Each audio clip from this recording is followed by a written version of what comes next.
সমাজে প্রচলিত আছে একটা মেয়েকে বিবাহের প্রস্তাব দিলে 4টা গুণ দেখতে হয়।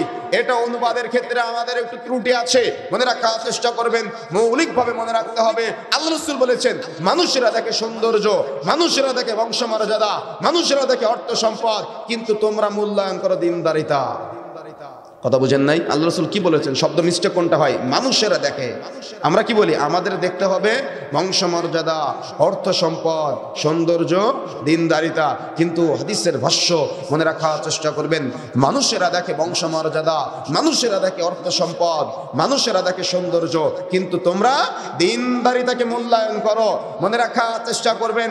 আজকে দুঃখজনক গেল সত্য যে আমাদের সমাজের যুবক ভাইয়েরা সৌন্দর্যের পিছনে ছুটে, যে সৌন্দর্য অস্থায়ী, আমাদের সমাজের যুবকেরা এরা বংশ মর্যাদার পিছনে ছুটে, কিন্তু বংশ মর্যাদা এটা হলো একদিন শেষ হয়ে যায়, তার মানে এই খোরাক মিটে যায়।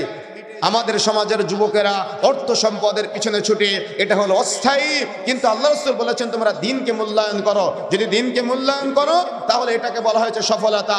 তার মানে যদি সৌন্দর্য না থাকে, দিন থাকে, আপনি সফলতা পাবেন। যদি সৌন্দর্য না থাকে, দিন না থাকে, আপনি টাকা পয়সা বংশ মর্যাদার পিছনে ছুটেছেন বা সৌন্দর্যের পিছনে ছুটেছেন, সেখানে দিন নাই, আপনি সফলতা পাবেন না।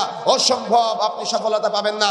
যুবক ভাই, একটা মেয়ে হয়তো আপনার সাথে বোরখা পরে, হাত মোজা পা মোজা পরে মোবাইলে কথা বলে, আপনি হয়তো মনে করতেছেন এই মেয়েটার সাথে আপনার বিবাহ হলে আপনি অনেক সুখে থাকবেন, শান্তিতে থাকবেন। আরে আমি বলে যাচ্ছি, যদি তার মধ্যে দিন থাকতো, সে বোরখা পরে আপনার সাথে মোবাইলে প্রেম করতে পারতো না। তার মধ্যে দিন নাই, তাই সে আপনার সাথে মোবাইলে প্রেমের আলাপনে লিপ্ত হয়। এখানে আপনি সফলতা অর্জন করতে পারবেন না।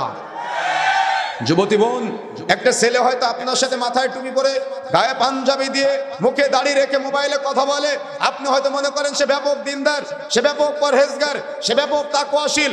আসলে তার মধ্যে তাকওয়া নাই। যদি সে আল্লাহকে ভয় করতো, তাহলে সে আপনার সাথে মোবাইলে প্রেমের আলাপনে লিপ্ত হতে পারতো না। অসম্ভব, হতে পারে না।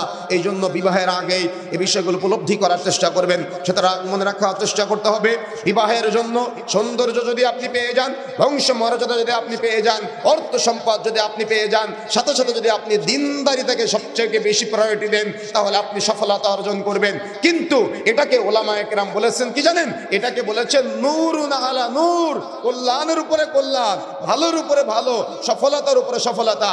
কিন্তু দিন যদি না থাকে, সৌন্দর্যের পিছনে ছুটলে আপনি ঠকবেন। দিন যদি না থাকে, বংশ মর্যাদার পিছনে ছুটলে আপনি ঠকবেন। দিন যদি না থাকে, অর্থ সম্পদের পিছনে ছুটলে আপনি একদিন পস্তাবেনই। এই জন্য দিনকে মূল্যায়ন করতে হবে, দুনিয়াকে না, দিনকে মূল্যায়ন করে আপনি আগানোর চেষ্টা করবেন।